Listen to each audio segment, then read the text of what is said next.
यूं ही नहीं होती बारिश से मुलाकात, धरती को धूप में तपना पड़ता है। यूं ही नहीं होती बारिश से मुलाकात, धरती को धूप में तपना पड़ता है। यूं ही नहीं मिलती मंजिल, कभी कभार पाने के लिए घुटनों के बल चलना पड़ता है। नमस्कार, मैं अतुल स्वागत करता हूं आपका अतुल लर्निंग हब पे। आज का हमारा टॉपिक है द्विमीय निर्देशांक ज्यामिति, टू डायमेंशियल ज्योमेट्री। ये हमारा ए टू जेड प्रैक्टिस बैच का सेशन नंबर 19 है, जिसके अंदर आज हम करेंगे टू डायमेंशन ज्योमेट्री के टॉप 10 या 11 क्वेश्चन, जो आपके एग्जाम के बेसिस से बहुत ही इम्पोर्टेंट होंगे और हर क्वेश्चन में आपको एक अच्छी चीज़ सीखने के लिए मिलेगी। चलिए बने रहिए मेरे साथ वीडियो के अंत तक। चलिए शुरू करते हैं बिना किसी देरी के। पहली स्लाइड आपके सामने। पहला क्वेश्चन है, पहला क्वेश्चन क्या कह रहा है? 2, -3 से गुजरने वाली और y अक्ष के समांतर रेखा का समीकरण बताओ। सबसे पहले बात, ये एक्सिस है, ये पॉजिटिव एक्स और ये y, ये नेगेटिव y, ये नेगेटिव x।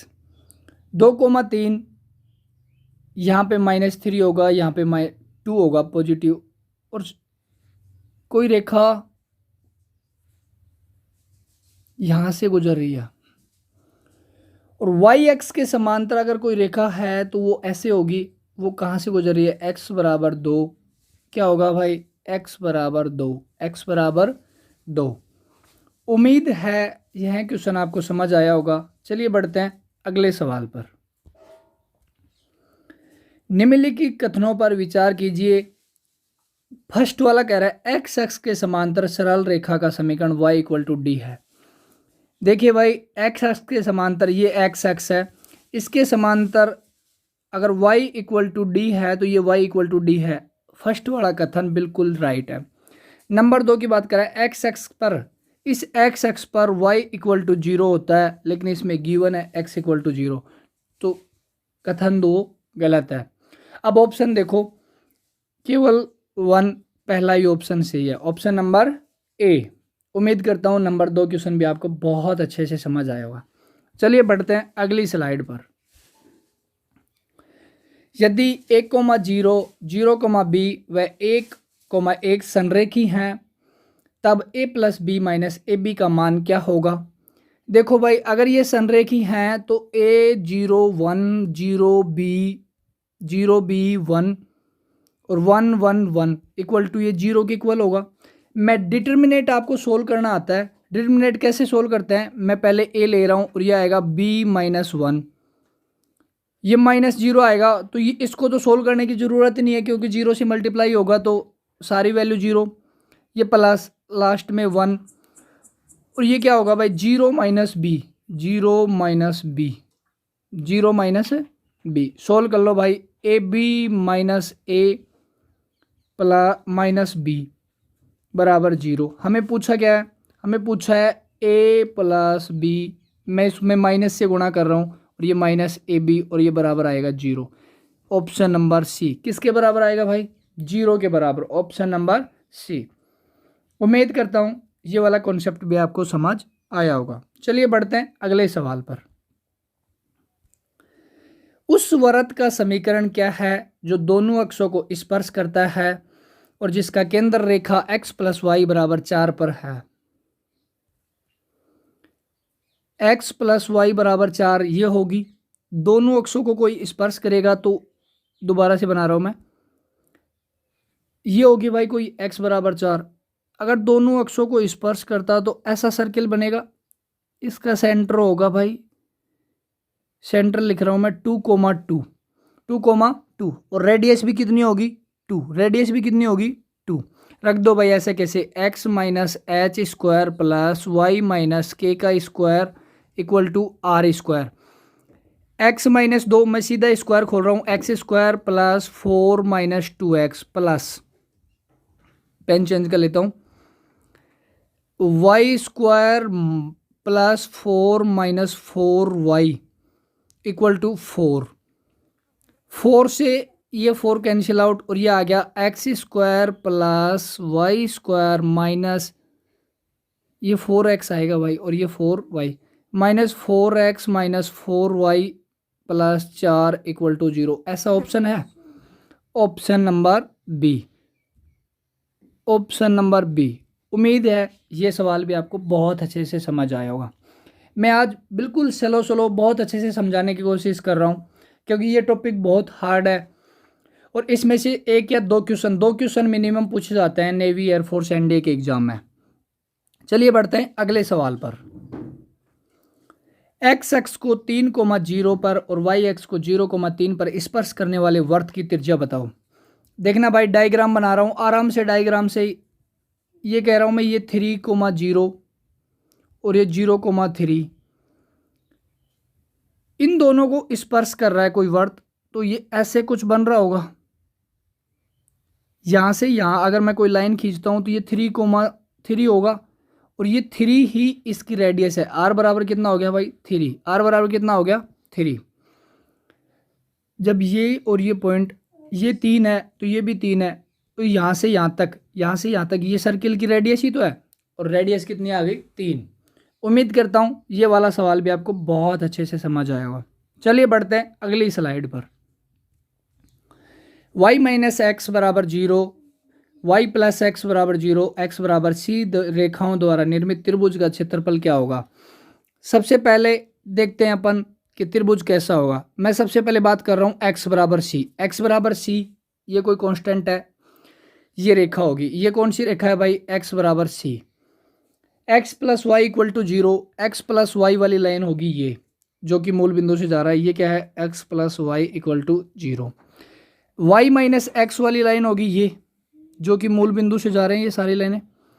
ये है y माइनस एक्स बराबर 0। ये ट्रायंगल बन गया OAB। मुझे इसका क्षेत्रफल चाहिए। इसका क्या चाहिए? क्षेत्रफल चाहिए।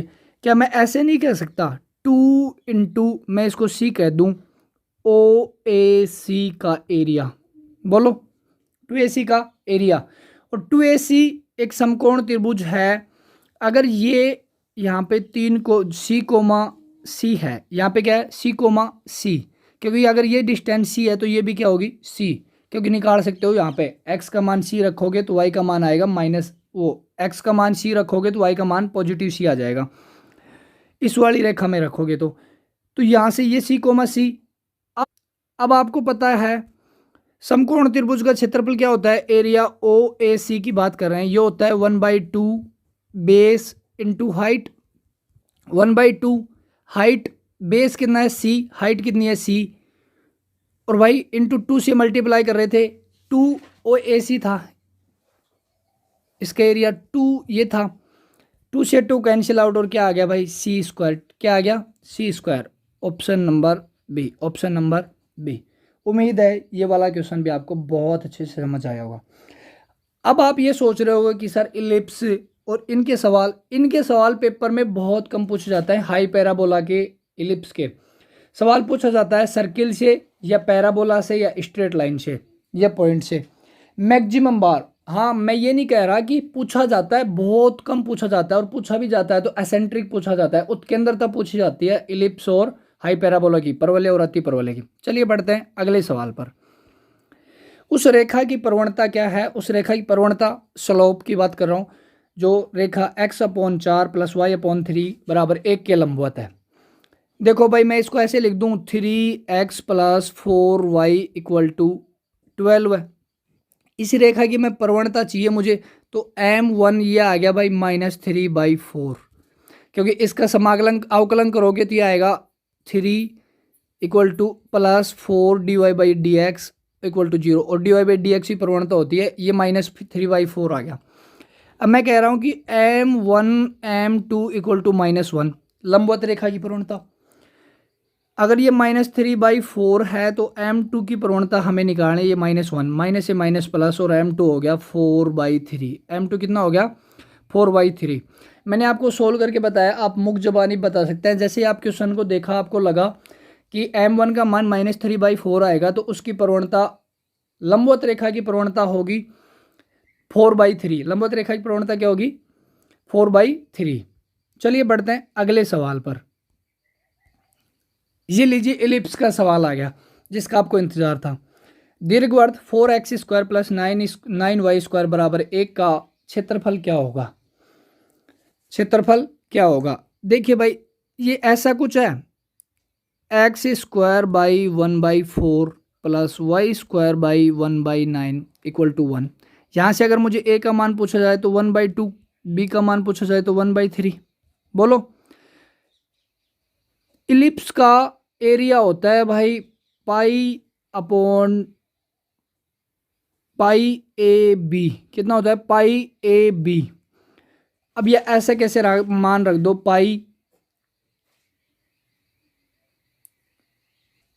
1/2 इंटू 1/3 और कितना आ गया? पाई/6। कितना आ गया भाई? पाई/6। ये याद रखना कि इलिप्स का एरिया होता है पाई/a/b। पाई/a/b, पाई ए का मान 1/2 और बी का मान 1/3। ये आ गया पाई/6। Option number C. Option number C. उम्मीद करता हूं ये वाली चीजें भी आपको समझ आई होंगी। चलिए बढ़ते हैं अगले सवाल पर। बिंदु P λ,4 तथा Q 1/1 इंटू 7 के बीच की दूरी 5 इकाई हो तो लैम्डा का मान। दो बिंदुओं के बीच की दूरी आप निकालते हो, आपको पता है भाई ये x2 माइनस x1 का square plus y2 minus y1 का स्क्वायर इक्वल टू r या दूरी। इसमें दूरी दे रखी है, मैं सीधा डायरेक्ट वर्क कर रहा हूँ। ये क्या आएगा? λ-1 का स्क्वायर प्लस 4 माइनस 7 का स्क्वायर इक्वल टू 5 का स्क्वायर 25। ये lambda square plus 1 minus 2 lambda plus 9 equal to 25। ये हो गया भाई लैम्डा स्क्वायर प्लस 2 लैम्डा। ये इधर आएगा तो ये माइनस हो जाएगा भाई, ये 1 और आएगा ना यहाँ पे, 2 लैम्डा प्लस 1 ये 10, ये हो जाएगा -15 इक्वल टू 0। अब इसके फैक्टर करना है, lambda square minus 2 lambda -15 equal to 0। मैं फैक्टर कर रहा हूँ, lambda square minus 5 lambda plus 3 lambda -15 equal to 0।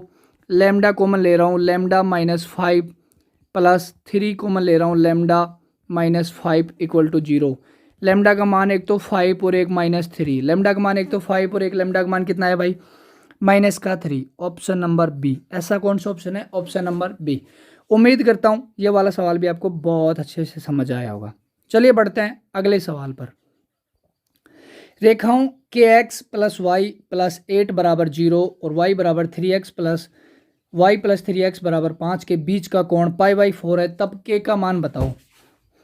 सबसे पहले दो रेखाओं के मध्य कोण होता है भाई plus minus √m1 minus m2 upon 1 plus m1 m2। दोनों रेखाओं के स्लोप निकाल लेता हूं मैं। फर्स्ट वाली रेखा का मैं स्लोप सीधा निकाल रहा हूं। ये y को y बराबर mx प्लस सी से कंपेरिजन करके, y बराबर mx प्लस सी से कंपेयर कर रहा हूं मैं, तो y को इधर रख रहा हूं, बाकी भेज रहा हूं। -kx प्लस 8 आएगा, -8 आएगा, तो मुझे तो m का मान चाहिए, तो ये आ गया भाई -k।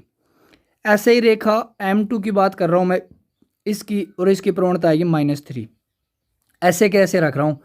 tan थीटा का मान π/4 है प्लस माइनस √m1 माइनस के plus minus plus 3 upon 1 plus -k और -3, माइनस से माइनस प्लस हो गया। इसको सोल्व कर रहा हूँ। ये क्या आया? tan π/4 का मान 1 और ये हो गया भाई plus minus k plus 3 upon 1 plus 3k। मैं पॉजिटिव साइन ले रहा हूँ, equal to -k plus 3 upon 1 plus 3k। Solve कर रहा हूँ भाई, इसे पेन चेंज कर लेता हूँ मैं, पीला ले लेता है। यह आएगा 1 plus 3k equal to -k plus 2। इधर आएगा 4k इक्वल टू ये आएगा 2 और k इक्वल टू आएगा 1/2। k equal to 1/2। Option number C. Option number C. उम्मीद करता हूं ये वाला सवाल भी आपको समझ आया होगा। चलिए बढ़ते हैं अगले सवाल पर। रेखाओं x बराबर a तथा बी वाई प्लस सी बराबर 0 के मध्य का कोण बताओ। इसका मैं सीधा तरीका बता रहा हूं आपको, ऐसे चतुर्थांश बनेंगे। ये x बराबर है तो x बराबर a यहाँ कहीं होगा, ये रेखा है x बराबर a। और अगर ये y बराबर माइनस सी अपॉन बी है तो ये y बराबर माइनस सी अपॉन बी ये लाइन होगी। इन दो लाइनों के बीच कितना डिग्री एंगल बन रहा है? 90 डिग्री। बड़ा ही सिंपल क्वेश्चन है, बड़ा ही क्या है, सिंपल क्वेश्चन है। उम्मीद करता हूँ ये वाला सवाल भी आपको बहुत अच्छे से समझ आया होगा। चलिए बढ़ते हैं अगले सवाल पर। मूल बिंदु से रेखा 3x प्लस 4y माइनस 6 की लंबवत दूरी, मूल बिंदु से लंबवत दूरी p ये होती है भाई ax1 प्लस, पेन चेंज कर लेता हूँ, ax1 plus by1 plus C upon under of A square plus B square, और ये रख देता हूँ ऐसे कैसे, मूल बिंदु से है तो ये 0, 3 प्लस 0 ये 0, minus 6 upon under of 9 plus 16, यह आ गया भाई 6/5। कितना आ गया? 6/5। Option number B, option number B. उम्मीद करता हूँ ये वाला सवाल भी आपको बहुत अच्छे से समझ आया होगा। चलिए बढ़ते हैं अगले सवाल पर। ये थे आपके आज के टॉप 10 क्वेश्चन जो आपके पेपर के हिसाब से बहुत ही इंपॉर्टेंट है। अगर वीडियो अच्छा लगा हो, प्रत्येक सवाल समझ आया हो तो प्लीज़ लाइक शेयर कमेंट कीजिएगा। चैनल को सब्सक्राइब कर लेना और बेल आइकन को प्रेस कर लेना, जिससे वीडियो अपलोड होते ही सबसे पहले आपके पास नोटिफिकेशन पहुंचे और वीडियो आप सबसे पहले देखें। चलिए विदा लेते हैं। जय हिंद, जय भारत, पढ़ते रहिएगा।